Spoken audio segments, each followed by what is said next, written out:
नमस्कार, आप देख रहे हैं नया शो योगी अनकट। मैं हूं आपके साथ सृष्टि शाह और इस शो में मैं आपको दिखाऊंगी योगी सरकार का एक्शन और उस पे आने वाले रिएक्शन, वो भी बिना किसी फिल्टर के। उत्तर प्रदेश में इन दिनों मिर्जापुर धर्मांतरण मामला जबरदस्त सुर्खियों में है। एक ऐसा मामला जिसने सुरक्षा एजेंसियों से लेकर सियासी गलियारों तक हलचल मचा दी है। आरोप है कि एक जिम की आड़ में कट्टर सोच को बढ़ावा दिया जा रहा था और वहां खास तौर पर हिंदू लड़कियों को टारगेट किया जा रहा था। धीरे धीरे इस मामले से जुड़े ऐसे खुलासे सामने आए जिन्होंने पूरे सिस्टम को चौकन्ना कर दिया। जिम, जो आमतौर पर सेहत और फिटनेस की जगह मानी जाती है, वही जगह जांच एजेंसियों के रडार पर आखिर कैसे आ गई? कौन लोग थे जो पर्दे के पीछे इस नेटवर्क को चला रहे थे? और सबसे बड़ा सवाल, योगी सरकार ने इस पूरे मामले में कितनी सख्ती दिखाई? इस शो में हम आपको बताएंगे शुरुआती शिकायत से लेकर अब तक की पूरी कार्रवाई, एक एक कड़ी, एक एक एक्शन, गिरफ्तारी, जांच, प्रशासन की रणनीति और सरकार का संदेश कि धर्मांतरण पर कोई नरमी नहीं। तो आज योगी अनकट के इस पहले एपिसोड में जानिए कैसे खुला मिर्जापुर का ये पूरा खेल और क्यों योगी सरकार एक्शन मोड में है।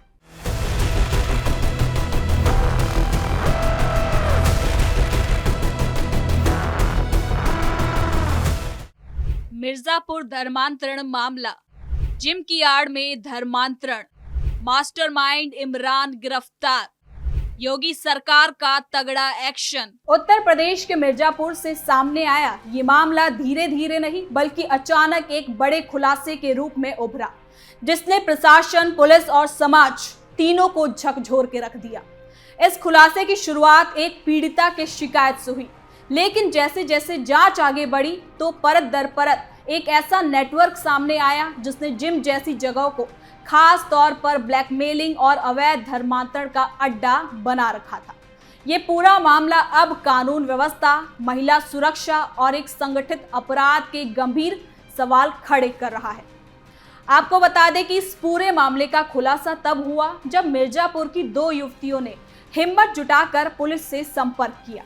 इन युवतियों ने थाने में एक लिखित शिकायत दी कि शहर के एक जिम से जुड़े कुछ लोग पहले तो उनसे दोस्ती करते हैं, भरोसा जीतते हैं और फिर पर्सनल तस्वीरें और वीडियो बना लेते हैं।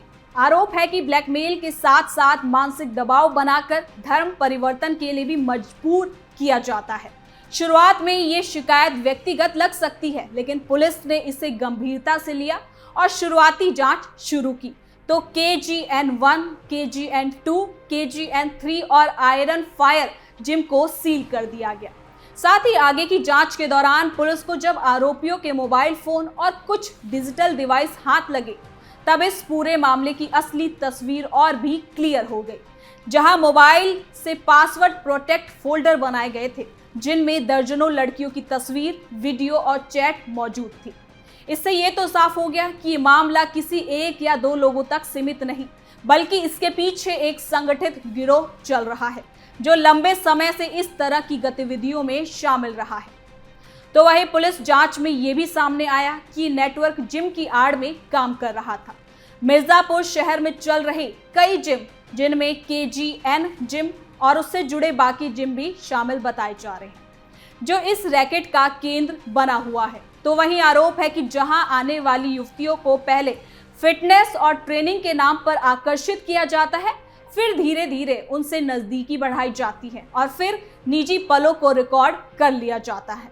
इसके बाद वही रिकॉर्डिंग और तस्वीरें ब्लैकमेलिंग का जरिया बन जाती है।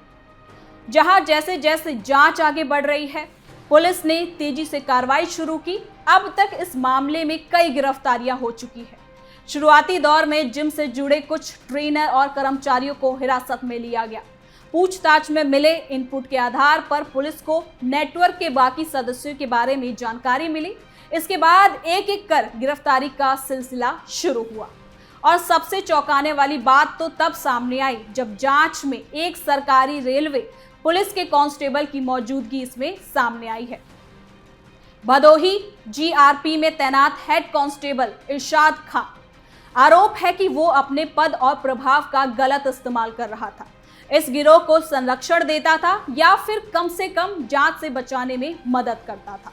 उसकी गिरफ्तारी ने यह साफ कर दिया कि मामला सिर्फ निजी अपराध नहीं बल्कि सिस्टम के भीतर तक फैला हुआ है। साथ ही ये भी कि जिम में चल रहे धर्मांतरण का खेल भी उनकी नजर में पहले से ही था। तो वहीं अगर बात एक्शन की करें तो अब तक इस केस में आधा दर्जन से ज्यादा लोगों की गिरफ्तारी हो चुकी है। कुछ आरोपियों को मुठभेड़ के बाद पकड़ा गया, जबकि कुछ को सीधे छापेमारी में गिरफ्तार किया गया है। पुलिस ने कई आरोपियों के खिलाफ लुक आउट नोटिस भी जारी किया है और इनाम भी घोषित किया गया है ताकि वो देश से बाहर ना जा सके। तो इस पूरे जिहादी खेल का सबसे बड़ा मोड़ तब सामने आया जब गिरोह का कथित मास्टरमाइंड इमरान को दिल्ली के अंतर्राष्ट्रीय हवाई अड्डे से गिरफ्तार किया गया। पुलिस का कहना है कि वो अपनी पत्नी और बच्चों के साथ दुबई भागने की फिराक में था, कोशिश में जुटा था, जहां पहले से ही जारी लुकआउट सर्कुलर के चलते एयरपोर्ट पर ही उसे दबोच लिया गया। उसकी गिरफ्तारी को इस केस की सबसे बड़ी सफलता माना जा रहा है, क्योंकि उसी के इशारे पर यह पूरा नेटवर्क चल रहा था। पुलिस जांच में यह भी सामने आया कि ये रैकेट नया नहीं था, बल्कि इसकी शुरुआत काफी पहले ही हो चुकी थी। ये गिरोह पिछले कुछ सालों से चल रहा था। धीरे धीरे इसका दायरा बढ़ता गया और जिमों के जरिए युवतियों को निशाना बनाया जाने लगा, जहां कई पीड़ित सामने आने से डर भी रही थी और बदनामी के भय से वो चुप रही, जिससे गिरोह को लंबे समय तक काम करने का मौका मिलता चला गया। लेकिन जैसे ही मामला सामने आया तो जिला प्रशासन और पुलिस ने बिना किसी देरी के सख्त कदम उठाया।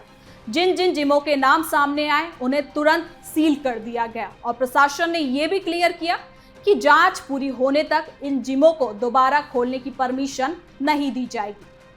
साथ ही बैंक खातों और फाइनेंशियली लेन देन की भी जांच शुरू हो चुकी है, ताकि ये भी पता लगाया जा सके कि इस रैकेट से कितनी अवैध कमाई हुई और पैसे कहां कहां गए हैं। अब बात करते हैं इस पे योगी सरकार के एक्शन की।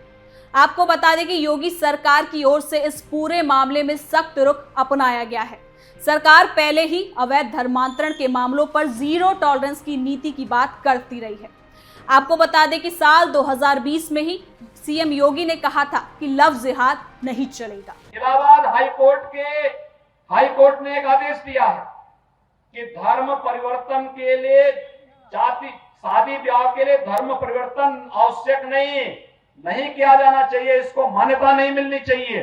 और इसलिए सरकार भी निर्णय ले रही है कि हम लव जिहाद को सख्ती से रोकने का कार्य करेंगे। और हाल में भी सीएम योगी ने कहा था कि डेमोग्राफी हो रही है और लड़कियों को फंसाया जा रहा है। डेमोग्राफी बदलने की जो साजिश हो रही है, लव जिहाद के नाम पर हमारी बेटियों के साथ जो खिलवाड़ किया जा रहा है, इसको रोकेंगे, सख्ती से रोकेंगे। ऐसे में मिर्जापुर का ये मामला उसी नीति के तहत देखा जा रहा है।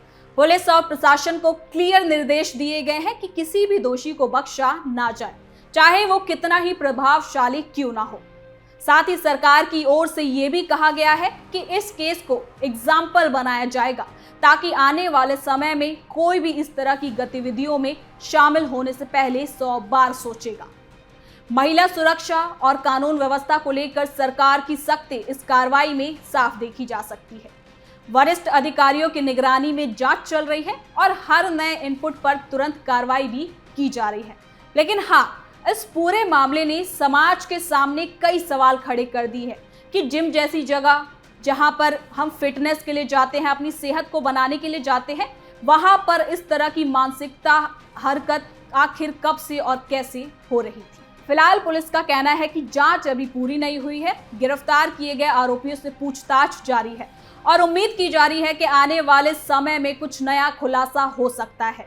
ये भी जांच की जा रही है कि क्या इस नेटवर्क के तार किसी बाकी जिले या फिर राज्य से जुड़े तो नहीं है।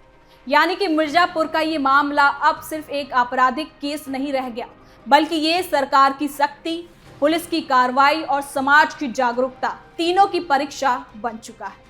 जिस तरह से एक शिकायत से शुरू होकर ये मामला बड़े खुलासे तक पहुंचा, उसने ये तो साबित कर दिया कि अगर पीड़ित सामने आए तो प्रशासन सतर्क रहे तो संगठित अपराध के सबसे मजबूत किले भी ढाए जा सकते हैं।